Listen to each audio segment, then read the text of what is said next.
I do. I am convinced that something terrible is going to happen. But it's such a beautiful day. She stirred her tea. Then, did you hear that? What? I think it was footsteps. The first twin shivered. I heard nothing, she said, and yet my bedroom was disturbed when I went up there this morning. Things had been moved. My jewelry case was out. Had anything been taken?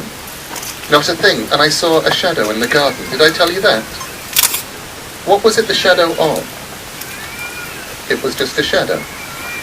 Nonsense, dear, it doesn't work like that. You don't have a shadow if you don't have something casting the shadow. Her twin appeared unconvinced. The older of the Palmer twins sipped her tea, hot and strong, just as she liked it. A noise in the hallway. She leaned around to see. I'm certain that I heard footsteps that time, she said.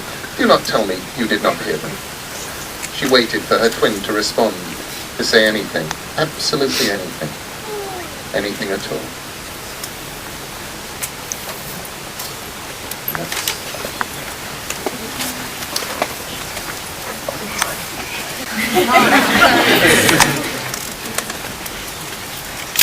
A rather disturbing photo.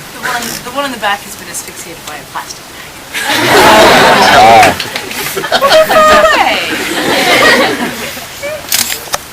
It is a beautiful photo of two Amanda Palmers.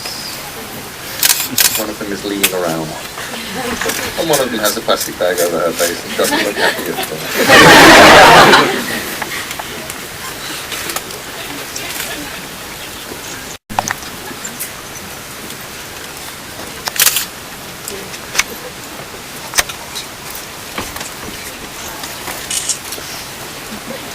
And the story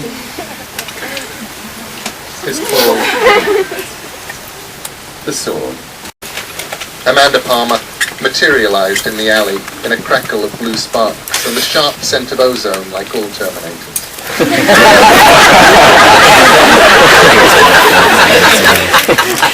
She had a sense of style, and you had to do these things properly.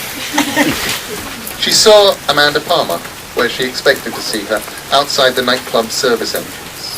She'd stolen a moment for a cigarette and was pulling at it, angrily. Hi, Amanda said. Want to come for a walk? Her younger self barely looked at her. Leave me alone, she said. It's been a long night. Come on, said Amanda. You'll only have to go back in when you finish the cigarette, and you need the walk. Amanda actually looked at her this time. She said, you look calmer than I feel. Time, said Amanda. It's not as scary as you think it is. If it's not scary, said Amanda, padding by her side through the streets of Boston, then what are the swords for? They are to make it fair. She said it, and knew as she said it that it would not be fair. It wasn't. The younger Amanda had youth and speed on her side, but Amanda had craft and cunning and experience, and she'd learned to be bloodthirsty. Amanda had thought it would be a hard thing, killing her younger self, but at the end she found it easy, almost pleasant, to administer the killing stroke. She'd hoped that Amanda would ask her why. She even had a speech prepared, all about art and compromise. It was a fucking kick-ass speech, and she was disappointed not to have been able to deliver it. And then there was an ozone crackle and she was home. How was it? Oddly satisfying, she said. She cleaned the blood from the blade, rubbed it with mineral oil, hung it back on the wall above her door. You won? Well, I've been practicing. I guess I don't need to practice any longer. No? A pause, and then, what happens if a you from the future arrives here? That isn't going to happen. Not ever. I'm not going to fucking compromise. Silence. She reached up the wall above the door, pulled down the sword, commenced to parry, to thrust, and fight shadows. Neil Jordan's Company of Wolves. Neil Jordan actually started a movie. I watched that, and it doesn't get old. I had lunch with Neil yesterday and got to talk to him, and there was this point where we've been talking about the Graveyard Book. He's meant to be doing the Graveyard Book film, and we've been so professional all the way through, and we're drinking our tea, and I said, so what was it like working with Angela Carter? He was just a total fanboy. And that bit where Terence Stamp drives up in the car. Yeah, we tried to get Andy Warhol for that. We got really? Turned into absolutely pathetic geeking out fanboy. It was cool. I to do that for you.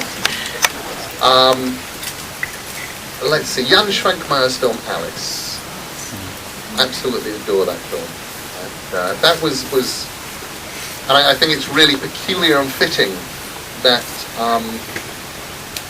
Coraline is this stop motion film, because when my daughter Holly was about 5, Jan Schwenkmeyer's Alice was her favourite film. And it was this, and it's, I don't know if any of you have ever seen it, it's sort of a film of Alice in Wonderland, and he gets to do things like animate pieces of meat with nails in them, and they crawl. It is this, it's like a nightmare made flesh. And it was my daughter's favourite film. And she was this little Wednesday Addams creature. It was really written for her, so I love the fact that it's come full circle. And her favourite film was sort of inspired the Henry Selick Coraline, which won't be out here until May. Really sorry. If you missed it at the film festival, you now have to wait till May the 8th.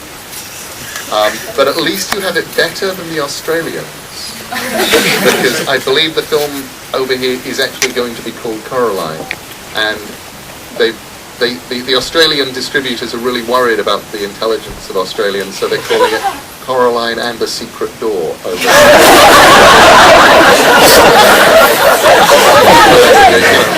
You're ahead of Australia.